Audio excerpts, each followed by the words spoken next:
자, 그럼 오늘 우리에게 주신 하나님의 말씀 보도록 하겠습니다. 우리에게 주신 하나님의 말씀 에베소서 6장 1절에서 9절까지의 말씀입니다. 에베소서 6장 1절에서 9절, 신약성경 316페이지에 있습니다. 에베소서 6장 1절에서 9절까지 말씀, 우리 한 절씩 교독하도록 하겠습니다. 하나님의 말씀을 교독할 때 살아계신 하나님의 음성을 들으시기 바랍니다. 자녀들아, 너희 부모를 주 안에서 순종하라. 이것이 옳으니라. 내 아버지와 어머니를 공경하라. 이것이 약속이 있는 첫 계명이니 이는 내가 잘 되고 땅에서 장수하리라. 또 아비들아, 너희 자녀를 노엽게 하지 말고 오직 주의 교양과 훈계로 양육하라. 종들아, 두려워하고 떨며 성실한 마음으로 육체의 상전에게 순종하기를 그리스도께 하듯하여 눈가림만 하여 사람을 기쁘게 하는 자처럼 하지 말고 그리스도의 종들처럼 마음으로 하나님의 뜻을 행하여 기쁜 마음으로 섬기기를 주께 하듯 하고 사람들에게 하듯 하지 말라. 이는 각 사람이 무슨 선을 행하든지 종이나 자유인이나 주께로부터 그대로 받은 줄을 알미라. 상전들아, 너희도 그들에게 이와 같이 하고 위협을 그치라. 이는 그들과 너희의 상전이 하늘에 계시고 그에게는 사람을 외모로 취하는 일이 없는 줄 너희가 알미니라. 아멘. 네, 1900년대 초반 어떤 청년이 부모님을 일찍 여의고 나서 그 생계를 잇기 위하여서, 살기 위하여서 한국의 전국 여러 군데를 돌아다닌 청년이 있었습니다. 이 청년이 자기가 살 수 있는 곳을 찾다가 간 곳이 전북의 김제, 금산이라는 곳이었습니다. 그 지역을 가서 가장 잘 사는 부잣집, 그러니까 요즘 말로 하면 지주 집에 찾아가게 됩니다. 다행히 그 집에서 일자리를 얻게 되는데 그 집의 말을 관리하는 마부의 일을 하게 됩니다. 그 지주의 이름은 무엇이었냐면 조덕삼이라는 사람이었고요. 여기서 일을 한 마부의 말을 관리하는 일을 하게 된 사람의 이름은 이자익이라는 사람이었습니다. 자, 그런데 그때 그 지역에 복음을 들고 선교를 하러 온 선교사가 있었습니다. 테이트라는 이름을 가진 선교사님, 테이트 선교사님이었는데 이 선교사님이 이 조덕삼하고 이자익 모두에게 복음을 전합니다. 그런데 이 두 사람이 다 이 복음을 영접하게 되었고 하나님을 믿게 되었습니다. 그래서 테이트 선교사, 조덕삼, 이자익 이 분들이 함께 교회를 세우게 되는데 그 교회가 바로 금산교회라는 곳입니다. 기역자 모양으로 생겨서 기역자 교회라고도 불리는 한국의 유적으로도 역사적 유물로도 그런 가치가 있는 곳이 바로 이 금산교회입니다. 자, 그런데 교회가 이제 세워지고 나서 자리를 조금씩 잡아가다 보니까 장로가 필요하게 되었습니다. 그래서 초대 장로를 뽑게 되는데 한 명을 뽑는데 그 후보로 조덕삼과 이자익이 함께 후보로 올라가게 됩니다. 그러면 우리가 보통 생각하기에 조덕삼과 이자익 중에 누가 장로로 뽑혔을 것 같습니까? 아무래도 우리가 보통 생각하기를 조덕삼이 장로가 되었을 것 같다라고 생각을 합니다. 그런데 투표 결과는 예상외로 이자익이 장로가 됩니다. 지금 생각해도 그러면 그 결과를 보고 교회 분위기가 조금 안 좋진 않았을까라는 그런 생각까지도 하게 되는데 이 조덕삼이란 분이 아주 쿨하게 그 투표 결과를 인정을 합니다. 이거는 하나님께서 하신 것이고 또 여러분들이 뽑은 것이니 우리 이자익 장로를 잘 섬기고 일할 수 있도록 많이 도와줍시다 라고까지 할 정도로 아주 멋진 그런 분이었습니다. 지금 생각해 보면 그 참 금산교회라는 곳, 그리고 이 두 분, 그리고 그 교회의 성도들 참 대단하다라는 생각이 듭니다. 먼저 이 이자익이란 분도 참 대단하신 분 같습니다. 그 외지에서 온 마부였는데 얼마나 열심히 살았으면, 얼마나 성실하게 일했으면, 얼마나 신앙생활을 잘했으면 그 사람들이 이 이자익을 첫 번째 장로로 뽑았을까라는 생각을 하게 됩니다. 그리고 그 금산교회 성도들도 참 대단하다라는 생각도 듭니다. 지금 뭐 기준인지 모르겠습니다만 우리가 딱 생각했을 때 그래도 조덕삼이 먼저 뽑힐 것 같다라는 생각을 하게 되는데도 이 성도들은 누가 하나님의 일을 잘 할 수 있을까? 그런 잘 보여야겠다 이런 생각을 할 수도 있는데, 그런 거 상관없이 누가 하나님의 교회를 잘 세울 수 있을까라는 기준만으로 투표를 했다라는 것을 생각해 보면 참 그 성도들도 대단하다라는 생각도 듭니다. 조덕삼 이란 분도 참 멋지신 분인 것 같습니다. 사실 기분이 나쁠 만한 그런 상황인데도 불구하고 그 모든 것을 다 받아들여주는 그 모습이 참 멋지신 분입니다. 이 조덕삼이란 분도 나중에는 장로가 됩니다. 그리고 장로가 돼서 이 먼저 장로가 된 이자익 장로에게 당신은 장로로 머물 것이 아니라 신학을 공부해서 목사가 되면 좋겠습니다 라고 이야기를 해서 신학 공부를 할 수 있도록 모든 것을 다 후원을 해줍니다. 그래서 이자익 장로님이 나중에는 이자익 목사님이 됩니다. 그래서 아까 말씀드린 금산교회 담임 목사도 되고, 그리고 대전에 신학교를 세우는데 장로고 학교 대전신학교의 총장도 되고, 더 나아가서 한국 대한예수고 장로고 그 총회장을 3번 하는 그런 역할을 많이 감당을 하게 됩니다. 그래서 제가 생각을 해봤습니다. 이 이자익, 조덕삼, 그리고 금산교회, 이분들은 어떤 삶을 사셨길래 이러한 생활, 이러한 생각과 삶을 살 수 있었을까? 그들은 어떤 신앙생활을 하셨길래 그 신앙을 통해서 이런 삶의 모습들이 나타날 수 있을까? 어떤 모습이 있었을까라고 이제 생각을 해봅니다. 그 중에 그 답을 찾을 수 있는 여러 이야기가 있지만 그 중에 하나는 이런 이야기입니다. 그 이자익 목사님이 나중에 총회장이 되고 나니까 된 후에 이제 많은 곳에서 여러 제안이 왔다고 합니다. 보통 말하는 큰 교회, 유명한 교회에서도 청빙 제의도 왔고, 또 정부에서도 같이 일을 하자, 지금으로 말하면 문화체육부 차관 자리가 있으니 와서 같이 일을 하면 좋겠다, 이런 제의가 다 왔지만 이분이 다 거절하셨다는 겁니다. 내가 있어야 할 곳은, 그리고 내가 할 일은 여기서, 내가 지금 하는 일이 내가 할 일입니다 라고 하면서 모든 제안을 거절했다는 것입니다. 자, 이런 거를 보면 우리가 이렇게 생각을 해볼 수 있습니다. 마부였지만 그래도 그 삶의 자리에서 정말 정직하고 신실하게 열심히 일해서 누구에게나 인정받을 수 있었던 그런 삶을 살았던 이자익 목사님의 모습, 그리고 신분 고하를 따지지 않고 정말 신앙적인 면을 보면서 누가 하나님의 세우신 교회를 위해서 열심히 일할 수 있을까, 그것을 보면서 이자익을 장로로 택한 그 금산교회 성도들의 모습, 그리고 세상 기준으로 보면 당연히 기분이 나쁠 수 있는 일이지만 그럼에도 이건 하나님이 세우신 사람이기에 내가 순종해야 한다라고 하면서 이자익 장로를 인정하고 세워준 조덕삼 장로의 모습, 그 모든 모습들이 바로 우리들이 바라보아야 할, 따라야 할 그리스도인의 표본의 모습이 아닌가, 그런 생각을 해보게 됩니다. 이 이자익 목사님 이야기는 한국 교회사에 있어서 유명한 이야기입니다. 아마 한국 교회 역사를 공부한 목사님들이라면 누구나 다 알고 있을 만한 그런 이야기이기도 합니다. 저에게도 있어서 저에게 이 이야기가 더 특별한 이유가 있습니다. 그것은 뭐냐면 이 이자익 목사님이란 분이 저의 외증조 할아버지가 되시기 때문입니다. 그래서 이 이자익 목사님의 이야기를 들을 때마다 항상 이런 귀한 믿음의 순조를 가질 수 있다라는 것이 참 감사한 일이다라는 생각을 또한 하게 됩니다. 오늘 읽으신 말씀 에베소서 6장 말씀인데요, 에베소서는 1장에서 6장까지 있습니다. 그러니까 오늘 6장 마지막 말씀입니다. 이 6장 말씀을 통해서 사도 바울은 우리가 이렇게 살아가는 매일의 삶의 모습, 일상생활에서 그리스도인으로서 어떤 것을 삶의 기준으로, 표본으로 삼아야 하는가에 대해서 말씀을 해주고 있습니다. 특별히 7절 말씀에 이렇게 나오는데요, 기쁜 마음으로 섬기기를 주께 하듯 하고 사람들에게 하듯 하지 말라. 자, 여기서 나오는 삶의 기준, 오늘 설교 제목으로도 나온 그 기준이 있습니다. 그것은 바로 주께 하듯 하라라는 그 말씀입니다. 우리가 그리스도인으로서 살아갈 때 어떻게 해야 하는가? 주께 하듯 하라라는 그런 말씀입니다.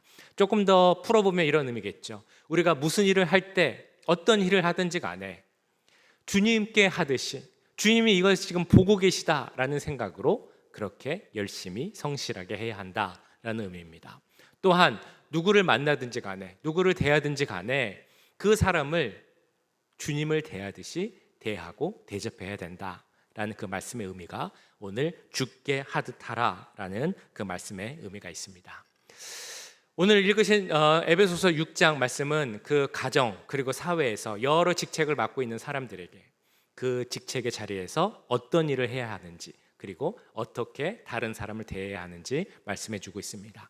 가정에서 자녀들 그리고 부모들이 있는데 서로 어떻게 대해야 하는지를 말씀해 줍니다. 그리고 사회에서 종과 상전이 있는데 그들은 어떻게 살아야 하는지, 또한 그들을 서로를 어떻게 대해야 하는지를 오늘 말씀에서 그 의미를 전달을 해줍니다. 특별히 5절, 9절을 보면 이 종과 상전들이 서로를 어떻게 대해야 하는가라고 말씀해 줍니다.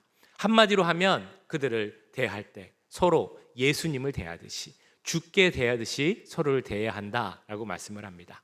그래서 5절, 9절을 보시면 이렇게 나와 있죠. 종들아, 두려워하고 떨며 성실한 마음으로 육체의 상전에게 순종하기를 그리스도께 하듯 하라. 상전들아, 너희도 그들에게 이와 같이 하고 위협을 그치라. 이는 그들과 너희의 상전이 하늘에 계시고 그에게는 사람을 외모로 취하는 일이 없는 줄 너희가 알미라. 자, 에베소서가 쓰여졌을 당시, 그 당시 시대 상황은 상전 그리고 종, 다시 말하면 계급이 있는 그런 시대였습니다. 그렇기 때문에 사도 바울이 이 편지를 쓸 때는 그런 계급을, 사회적 상황을 또 반영하여서 상전들에게 그리고 종들에게 편지를 쓰고 있습니다. 자, 그러면 이때 상전과 종들에게 썼던 사도 바울의 그 편지가 지금 우리에게 어떤 의미가 있겠습니까? 비록 표현은 상전들아, 종들아 라고 이렇게 표현되어 있지만 지금 이 시대를 살아가는 우리들에게도 우리가 만나는 여러 모습의 사람들을 어떻게 대해야 하는가, 그 기준을 말해주고 있다는 것입니다. 자, 먼저 사도 바울이 종들에게 이야기할 때 이렇게 이야기를 합니다. 종들아, 상전에게 순종하기를 그리스도께 하듯 하라. 그런데 거기에 조건이 있는데 두렵고 떨리는 마음으로 해야 한다라고 말씀을 합니다. 두렵고 떨리는 마음으로 상전을 대해야 한다라고 하니까, 더군다나 그때는 분명한 계급 차이가 있었던 시대라는 것을 생각을 해보니까 이런 생각이 들기도 합니다. 사도 바울이 했던 말은 이 종이 상전을 대할 때 좀 무서워하는 마음, 두려워하는 마음으로 대해야 한다라고 말씀을 하는 건가? 라고 생각할 수도 있습니다. 그런데 사도 바울이 썼던 두려워하고 떨리는 마음으로 하라라는 그 말씀의 의미에는 그냥 단순히 무서워하다 이런 의미가 아니라 경외하다라는 의미가 있는 그런 단어입니다. 그러니까 종이 상전을 대할 때 두렵고 떨리는 마음으로 해야 한다라는 그 말에는 존중하고 존경하는 마음으로 대해야 된다라는 의미가 있다는 것입니다. 그래서 상전이 하는 말에 더 귀를 기울이고 순종하면서 성실히 일해야 한다라는 의미의 말씀입니다. 그런데 이어지는 주인 상전에게 하는 말을 보면 상전에게도 똑같이 이야기를 합니다. 상전들아, 너희가 종들을 대할 때도 그처럼 대해야 한다라고 말을 합니다. 그래서 위협이 없어야 한다라고 말씀하고 있죠. 상전들임에도 불구하고 종들을 대할 때 그처럼, 즉 예수님께 하듯이, 주께 하듯이 대해야 한다라고 말씀을 하고 있습니다. 인격적으로 존중하고 존경하면서 대해야 한다. 그렇기 때문에 위협을 하거나 혹은 사람을 외모로 취하는 그런 일을 해서는 안 된다라고 말씀하고 있습니다. 그 시대지만 무시해서도 안 되고 차별해서도 안 되고 나와 똑같은 인격체로 존중하면서 대해야 한다라고 말씀을 합니다. 우리가 사람을 대할 때 어떤 기본 마음, 태도로 대해야 하는가, 우리의 모습을 알려줄 수 있는 성경 구절이 있습니다. 바로 마태복음 25장 40절 말씀인데요. 제가 읽어보겠습니다. 임금이 대답하여 이르시되 내가 진실로 너에게 이르노니 너희가 여기 내 형제 중에 지극히 작은 자 하나에게 한 것이 곧 내게 한 것이니라 하시고.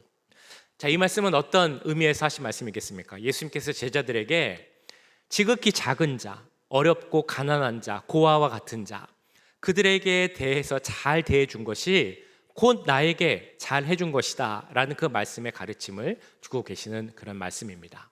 이 말씀을 통해 우리가 생각해 볼 수 있는 것이 있습니다. 가난하고 힘든 자, 소외된 자들에게 잘한 것이 예수님께 잘한 것이다. 그 말씀을 기본으로 해서, 그리고 오늘 에베소서 말씀을 보면 지금이나 그때나 우리가 똑같이 사람을 대할 때 가져야 하는 태도가 있다는 것입니다. 그것은 바로 누구를 대하든 차별하지 않고 무시하지 않고 외모로 사람을 취해서도 안 된다라는 것이죠. 무언가를 얻기 위한 수단으로서 사람을, 인간을 사용해서도 안 된다라는 것입니다. 한 분 한 분을 귀한 인격체로, 하나님께서 창조하신 하나님의 형상을 갖고 있는 귀한 존재로 대해야 한다. 한마디로 하면 누구를 대하든지 주님을 대하듯이, 주께 하듯이 상대방을 대해야 한다라고 말씀하고 있는 것입니다. 자, 그런 의미에서 우리 옆을 한번 보실까요? 아니면 뒤도 한번 보셔도 좋을 것 같은데요. 옆에 누가 계십니까? 옆에 계신 분들을 대할 때 어떻게 대해야 하는 것입니까? 주님을 대하듯이, 예수님을 대하듯이 대해야 하는 것입니다. 우리 옆에 계신 분이 부부 관계이실 수도 있고 가족 관계일 수도 있고 친구일 수도 있고 그랬을 겁니다. 그러나 그런 관계를 넘어서서 우리가 대할 때 어떻게 대해야 하는 것입니까? 누구를 대하듯이 대해야 한다고요? 주님을 대하듯이 대해야 합니다. 우리 옆에 계신 분들을 대할 때 주님을 대하듯 대할 수 있으시겠습니까? 자, 이런 의미에서 생각해 보면 우리가 하나 지켜야 할 것이 있습니다. 그건 뭐냐면 여기 계신 분들이 많은 분들이 오랫동안 잘 알고 계시는 그런 분들도 계십니다. 그러다 보니까 이제 호칭이 편하게 언니, 형님, 동생 혹은 이름을 부르시는 경우도 아마 계실 겁니다.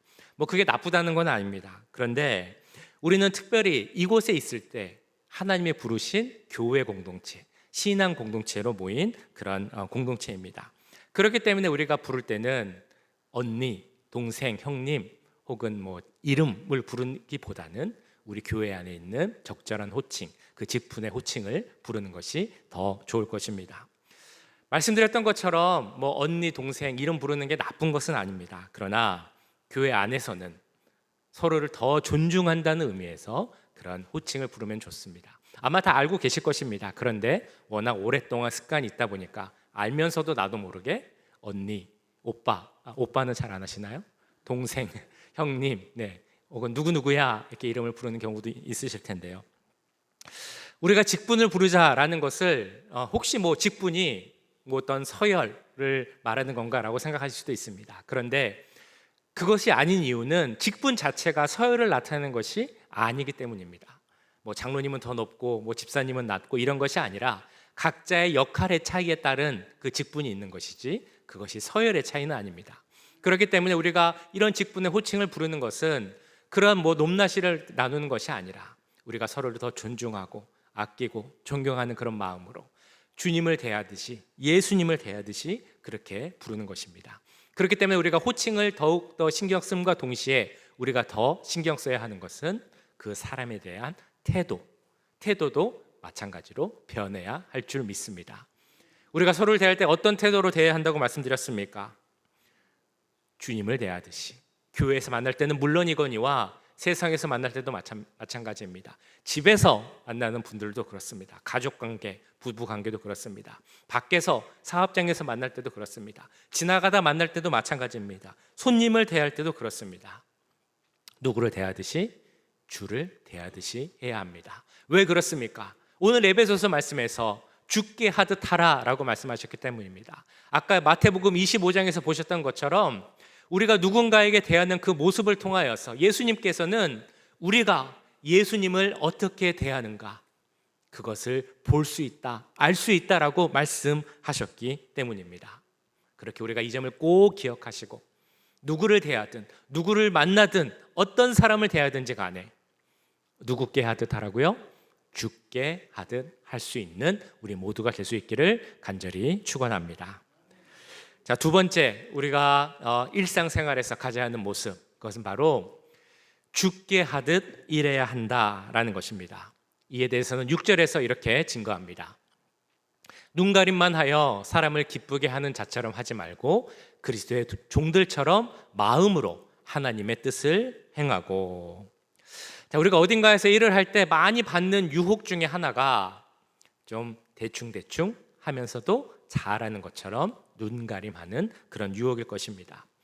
그래서 많은 사람들은 누군가가 보고 있으면은 열심히 하다가 누가 보지 않으면 아무도 모르면 대충대충 하려는 그런 모습들이 있을 수 있습니다. 자, 그런데 그리스도인은 그런 모습을 가지면 안 됩니다. 대충대충 눈가림하면 안 된다라고 6절에서도 말씀합니다. 왜 그렇습니까?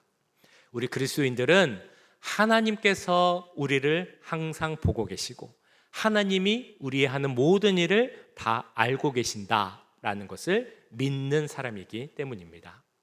만약에 누군가가 내가 하고 있는 것을 다 보고 있다, 다 알고 있다라고 한다면 그 사람이 하는 일의 모든 모습은 당연히 바뀔 것입니다. 그런데 그 누군가가 아니라 하나님이라면 우리가 어떻게 하겠습니까? 어떻게 대충대충 하고 눈가림할 수 있겠습니까? 그렇게 하지 못하겠죠. 그렇기 때문에 우리가 무슨 일을 하든지 간에 그런 마음으로 주께 하듯이 하나님께서 이 모든 것을 보고 계신다라고 생각을 하면서 6절 말씀에 나온 것처럼 마음을 다해 하나님의 뜻을 행하는 것이 바로 하나님 기뻐하시는 주께 하듯 행하는 모습이라 믿습니다. 제가 봤던 책 중에 그 핸드릭스 목사님이라는 분이 쓴 책에 어떤 한 그 비행기 스튜어디스의 이야기가 나와 있습니다. 이분이 비행기를 탔는데 그날따라 비행기가 복잡하고 애들도 너무 많고 막 시끄럽게 떠들고 그래서 뭔가 좀 분위기가 안 좋고 어수선한 분위기였다고 합니다. 자, 그런데 비행기가 또 그날따라 난기류를 많이 만나서 계속 막 흔들리고 그 기내식을 주기도 힘들 정도로 막 어수선한 힘든 비행이었습니다. 사람들은 불평이 가득 차 있었습니다. 마음이 혼란했습니다. 그러니까 다들 얼굴을 찌푸리고 승무원한테 불평하는 사람도 있고 무례히 구는 사람도 있었다고 합니다. 그런데 그 중에서 한 승무원 스튜어디스가 유독 그런 어려운 상황 속에서도 계속 얼굴에 미소를 띠고 계속 다니면서 사람들을 도와주고 또 힘든 일 있으면 뭐 불평을 해도 잘 받아주고 그런 모습을 보이는 스튜어디스가 있었습니다. 비행기가 목적지에 거의 다 달았을 때 이 핸드리스 목사님과 그 스튜어디스가 이야기할 기회가 있었습니다. 그래서 이 목사님이 이 승무원을 칭찬하면서 이렇게 이야기를 했답니다. 당신과 같은 사람을 직원으로 둔 이 항공사는 참 운이 좋은 항공사이네요 라고 이야기를 했습니다. 그랬더니 스튜어디스가 이렇게 얘기를 하는 겁니다. 아니요, 손님, 저는 이 항공사를 위해서 일하는 사람이 아닙니다. 그랬더니 목사님이 또 질문하셨겠죠. 그러면 어디를 위해서 일하십니까? 혹시 그 스튜어디스 그 독립 연맹, 그러니까 유니언 같은 게 있죠. 거기에 속해서 일하시는 분입니까? 라고 했더니 이 승무원이 아니요, 저는 거기도 속해 있지 않습니다. 그러면 도대체 어디 속해서 누구를 위해서 일하는 분이십니까? 라고 했더니 이 스튜어디스가 웃으면서 이렇게 얘기를 했다는 겁니다. 저는 항공사를 위해서 일하는 것이 아니라 내가 믿는 하나님 생각하면서 예수님께 속해서 일하는 사람입니다. 이 항공사는 다만 저에게 돈을 줄 뿐이지 제가 항공사를 위해서 일하는 것이 아니라 하나님을 위해서 일하는 그런 사람입니다. 너무 그것이 인상이 남아서 그 책에 이제 기록을 한 것입니다. 우리 주위에 이런 분들이 많이 계십니다. 아마 주위에도 계실 것이라고 생각이 됩니다. 또 제가 아는 한 분도 이런 경험이 있습니다. 그분은 출판사에서 이제 편집하는 일을 하는 분이었습니다. 그래서 그 회사에서의 직책은 편집보라는 직책을 갖고 있었습니다. 그 회사에 편집장이 있었는데 이 편집장이 자기가 이제 일을 하고 이제 그 편집보에게 주면 이분이 하시는 일은 그 편집장이 한 것을 보고 실수는 없는지, 문법적인 잘못은 없는지, 띄어쓰기는 잘 되었는지 이것을 확인하는 것이 편집보의 역할이었습니다. 자, 그런데 이 편집장이 아주 좋은 상사는 아니었던 것 같습니다. 왜냐하면 일은 다 편집보에게 시키고 그래서 그 일을 통해서 얻게 될 칭찬 혹은 뭐 보상 이런 것들은 본인이 다 가로채는 사람이 바로 이 편집장이었기 때문입니다. 그래도 편집보이신 이 여성분 그리스도인은 전혀 불평불만하지 않고 자기의 할 일을 열심히 묵묵하게 하는 그런 분이었습니다. 한 번은 이 편집장과 발행인 사장과 조금 이제 생각 차이가 있었습니다. 편집장이 그래서 자기가 믿는 구석이 있는지 큰 소리를 친 것입니다. 내 소원대로 내 요구대로 해주지 않으면 나는 그만두겠습니다 라고 했는데 그 예상과 다르게 이 발행인 사장이 그러면 그만두십시오 라고 이야기를 한 겁니다. 그랬더니 그러면서 뭐라고 얘기를 했냐면 나는 사실 다 알고 있었습니다. 이 편집 일을 편집장 당신이 하는 것이 아니라 편집보가 하고 있었다는 것을 다 알고 있습니다. 당신이 그만두어도 우리 회사는 전혀 상관이 없습니다. 라고까지 이야기를 했습니다. 편집장이 당황해서 이야기를 합니다. 그걸 어떻게 아셨습니까? 편집보가 와서 이야기를 했습니까? 사장이 아닙니다. 그냥 보면 알 수 있습니다. 그 일을 누가 하는지 누구라도 알 수 있었을 것입니다. 라고 이야기를 했습니다. 그래서 결국에는 편집장은 그만두게 되었고 이 편집보 집사님이 편집장으로 이제 승진을 해서 발행인 사장과 함께 일을 하게 됐습니다. 자, 시간이 지난 후에 이 사장이 새로 된 편집장에게 물어봤습니다. 아니, 우리 편집장 당신은 그렇게 부당한 일을 당하면서도 그렇게 힘든 일을 겪으면서도 어떻게 그렇게 아무 말도 하지 않고 그것을 다 이겨낼 수 있었습니까? 라고 물어봤답니다. 근데 편집장이 사장에게 이렇게 이야기를 했습니다. 제가 하나님을 믿는 사람인데 제가 너무 잘 아는 그 말씀 골로새서 3장 23절 24절 말씀을 인용하면서 저는 이런 생각을 갖고 있습니다 라고 이야기를 했다는 겁니다. 이 골로새서 3장 말씀은 에베소서 오늘 읽으신 말씀과 거의 같은 내용이 나와 있는 그런 말씀입니다. 제가 한번 읽어보겠습니다. 무슨 일을 하든지 마음을 다하여 주께 하듯 하고 사람에게 하듯 하지 말라. 이는 유업의 상을 주께 받은 줄 알미니 너희는 주 그리스도를 섬기라. 아까 읽으신 말씀과 같은 말씀이죠. 무슨 일을 하든지 마음을 다하여 주께 하듯 하고 사람에게 하지 말라. 사람에게 무언가를 바라는 것이 아니라 하나님을 바라보면서 일하는 것이기 때문에 내게 맡겨진 일에 최선을 다하면서 하는 것이었고 상황이 어떻든지 간에 그것에 상관없이 일할 수 있는 그 마음이 있었던 것입니다.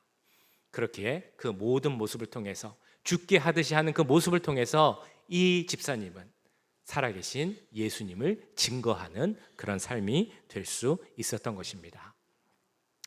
이런 모습을 저도 많이 봅니다. 참 여러 가지 감사한 일들이 있는데요. 아까 말씀드렸던 것처럼 그 이자영 목사님이라는 그런 귀한 믿음의 본을 받을 수 있는 선조가 있는 것도 감사하지만 또한 감사한 것은 정말 주께 하듯이 여러 삶의 모습을 보여주는 그런 분들과 함께 우리 임마누엘 교회에서 신앙생활 할 수 있는 것이 참 너무나 감사한 일입니다. 제가 보면 참 여러 가지 모습에서 주께 하듯이 일을 하고 사람들을 대하시는 그런 모습을 보게 됩니다. 예를 들면 우리 주일날 식사하는 것을 준비하는 그 모습도 마찬가지입니다. 제가 광고 때 감사하다라고 이제 한두 번 말씀을 드리기도 했습니다만 식사 준비를 하시는 모습을 보면 참 너무나 감사합니다. 많은 분들이 아시겠지만 이 식사 준비라는 것이 주일날 와서 잠깐 한다고 되는 것이 아닙니다. 우리 준비하시는 분들이 우리 성도들께 더 좋은 음식을 대접하고자 하여서 정말 한 군데 가는 것이 아니라 여러 군데 마트를 돌아다니면서 좋은 음식 사서 그 전날부터 그것을 찢고 다듬고 재고 이렇게 준비를 하시는 것을 알고 있습니다. 아마도 그 마음속에 우리 성도들이 드시는 거니까 주께 하듯이 준비하시는 그 마음일 것이라 저는 믿습니다. 그래서 저는 참 너무나 감사하죠. 교회 아무도 없을 때 교회에 와서 교회 구석구석을 닦고 먼지를 청소하고 쓰레기를 버리고 또 이렇게 다듬으시고 그런 분들의 손길이 있습니다. 또한 우리 교회에 여러 가지 필요한 물품들이 있는데 어떤 것들은 참 비싼 물건들도 있는데 이 교회를 위하여서 주께 하듯이 그런 물건들을 이렇게 채워주시는 정성껏 채워주시는 그런 많은 분들이 계십니다. 참 듣기만 해도 너무 귀하고 감사한 그런 모습입니다. 이분들이 이렇게 하시는 이유가 무엇이겠습니까? 그 마음속에 분명히 주께 하듯 하고자 하는 그런 마음이 있기 때문이라고 저는 믿습니다. 이곳이 교회지만 단순히 교회라고만 생각하는 것이 아니라 내 집처럼 생각하기에 이곳을 조금 더 깨끗하게 만들어가고 좋은 것으로 채워가기를 원하는 그 마음이 있을 것이라 저는 분명히 믿습니다. 이런 분들은 교회에서만 그런 것이 또한 아님을 저는 잘 알고 있습니다. 일하시는 곳에서도 분명히 성실하게 열심히 주께 하듯 하실 것이고 누구를 만나든지 간에 예수님을 대하듯이 그렇게 대하실 것이라 믿습니다.